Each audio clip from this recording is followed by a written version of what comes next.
भगवद गीता का अध्याय 11, जिसे विश्व रूप दर्शन योग या सार्वभौमिक रूप के दर्शन का योग के रूप में जाना जाता है, एक महत्वपूर्ण अध्याय है जहां अर्जुन को भगवान कृष्ण का लौकिक रूप दिखाया गया है। यह अध्याय ईश्वर की सर्वव्यापकता और सर्वशक्तिमानता के बारे में गहरी अंतर्दृष्टि प्रदान करता है।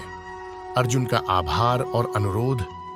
अध्याय की शुरुआत अर्जुन द्वारा सर्वोच्च ज्ञान प्रदान करने के लिए कृष्ण के प्रति आभार व्यक्त करने से होती है।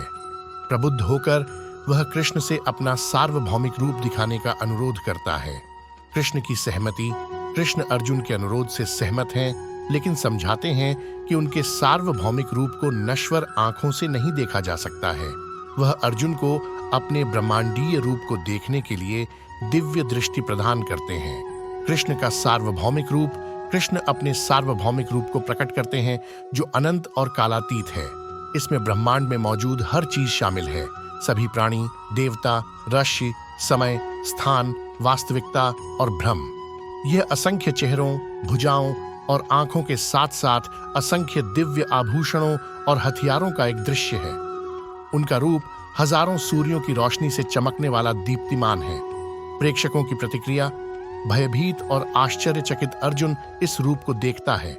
वह इसमें सभी प्राणियों, देवताओं और ऋषियों को देखता है। यह रूप अपने उग्र मुख में सभी लोकों और प्राणियों को भस्म करता हुआ दिखाई देता है। यह ब्रह्मांडीय रूप जीवन और मृत्यु, सृजन और विनाश के शाश्वत चक्र का प्रतीक है। अर्जुन की अनुभूति और अपील। इसका साक्षी होने पर अर्जुन को भगवान की दिव्य और भयानक प्रकृति का एहसास होता है। वह कृष्ण को सभी प्राणियों का अंतिम स्रोत और शाश्वत सत्य मानते हैं। इस दृश्य से अभिभूत होकर अर्जुन ने कृष्ण से अपने मूल, अधिक परिचित रूप में लौटने का अनुरोध किया। कृष्ण का आश्वासन और सबक।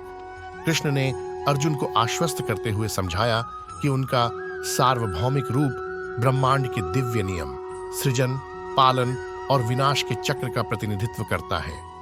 वह स्पष्ट करते हैं कि सभी प्राणी अपने कर्म से बंधे हैं और उनका भाग्य जीवन में उनके कार्यों से निर्धारित होता है। मोक्ष का मार्ग। कृष्ण सलाह देते हैं कि सभी कार्यों को उन्हें समर्पित करके, उन्हें सर्वोच्च लक्ष्य मानकर, इच्छा और आसक्ति से मुक्त होकर और सुख और संकट में एक समान मन बनाए रखकर व्यक्ति शाश्वत शांति और मोक्ष प्राप्त कर सकता है। कृष्ण का परिचित रूप। अर्जुन की प्रार्थना का उत्तर देते हुए कृष्ण अपने मूल रूप में लौट आए।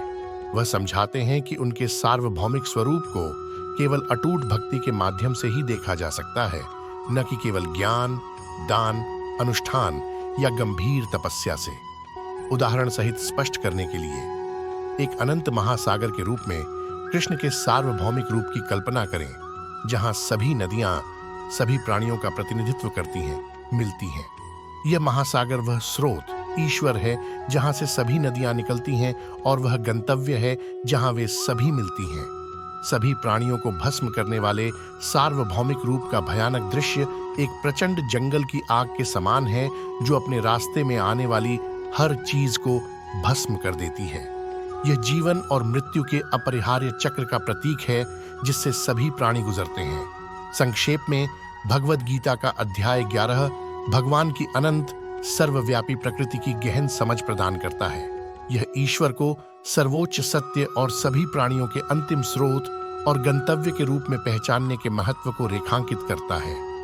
यह भगवान के सार्वभौमिक स्वरूप को समझने में अटूट भक्ति की भूमिका और शाश्वत शांति और मोक्ष प्राप्त करने के लिए संतुलित दिमाग और भगवान को समर्पित जीवन की आवश्यकता पर जोर देता है।